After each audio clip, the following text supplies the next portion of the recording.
أعوذ بالله من الشيطان الرجيم بسم اللہ الرحمن الرحیم۔ کبھی ایسا نہیں ہوا کہ کسی عالم پر، کسی مسلمان پر کوئی الزام لگا ہو، الزام جھوٹا ہو، الزام لگا ہو کہ یہ شخص صحابہ کا گستاخ ہے، الزام لگا ہو کہ اس کے اندر فلاں برائی ہے، اور اس نے یہ کہا ہو کہ ہاں میرے اندر یہ برائی ہے۔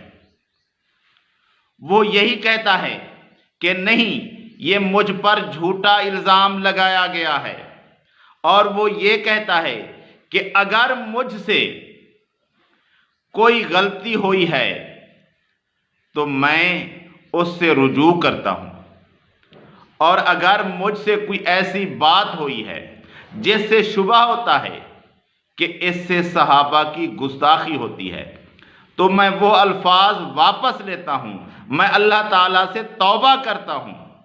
کوئی مسلمان یہ کبھی نہیں کر سکتا کہ جس سے لوگوں کو گمان ہو کہ ان الفاظ سے صحابہ کی گستاخی ہو رہی ہو، اور وہ ان الفاظ کی وضاحت پیش نہ کرے، اور وہ یہ نہ کہے کہ میں نے صحابہ کی گستاخی نہیں کی، اور میں صحابہ سے محبت کرنے والا ہوں، اور وہ صحابہ کی پھر وکالت نہ کرے، صحابہ کا دفاع نہ کرے، یہ کبھی نہیں ہو سکتا۔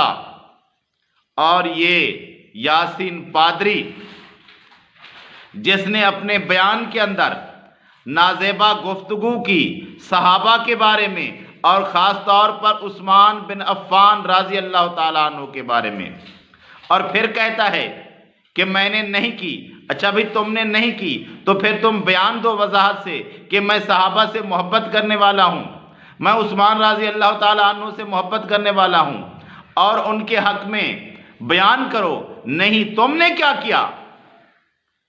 تم نے بدبخت یہ کیا کہ عثمان بن عفان رضی اللہ تعالیٰ عنہ پر تبرہ کرنے والوں کی محفلوں میں جانے لگے، ان سے اپنی پینگیں پہلے بھی تم نے بڑھائی ہوئی تھی، اب پھر دوبارہ ان کے پاس گئے، اور ان کے پاس تم فاتح کس بات کے بن کر جا رہے ہو؟ یہی نا کہ تم نے عثمان رضی اللہ تعالیٰ عنہ کی شان میں گستاخی کی ہے۔ اے بدبخت، تم اگر صحابہ سے محبت کرنے والے ہوتے تو صحابہ کے دشمنوں کے پاس اس طرح ہار پہن کر نہ جاتے۔ یہ جا رہا ہے بدبخت کن کے پاس؟ صحابہ کے دشمنوں کے پاس۔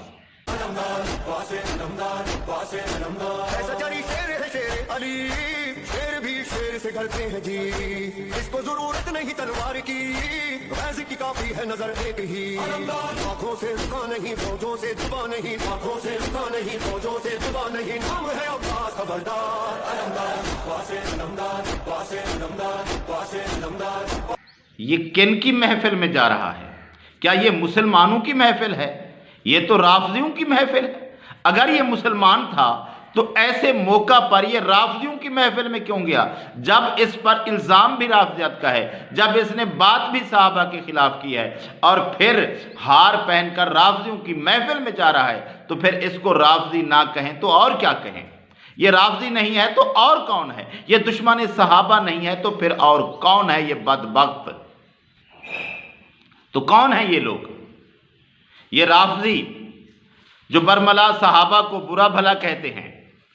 ایک مسلمان کبھی یہ سوچ بھی نہیں سکتا اس موقع پر، خاص طور پر جب اس پر الزام ہو کہ وہ ایسی بات کر گیا ہے جس سے صحابہ کی شان میں گستاخی ہوتی ہے، اور پھر وہ اس بات کی وضاحت کرنے کی بجائے کہ میں صحابہ کا گستاخ نہیں ہوں، میں صحابہ سے محبت کرتا ہوں، اگر میرے الفاظ کے اندر کوئی ایسی بات تھی تو میں اللہ تعالیٰ سے توبہ کرتا ہوں، یہ کہنے کی بجائے وہ اس محفل میں جائے جو برملا ہر وقت ہر روز صحابہ کو برا کہتے ہیں، جو صحابہ سے بغض رکھتے ہیں، جو صحابہ پر اعتراضات اٹھاتے رہتے ہیں، جو صحابہ کو نعوذ باللہ مسلمان نہیں سمجھتے، جو شخص ایسے لوگوں کے پاس جائے پھر اسے انہی میں سے نہ سمجھا جائے تو کن میں سے سمجھا جائے؟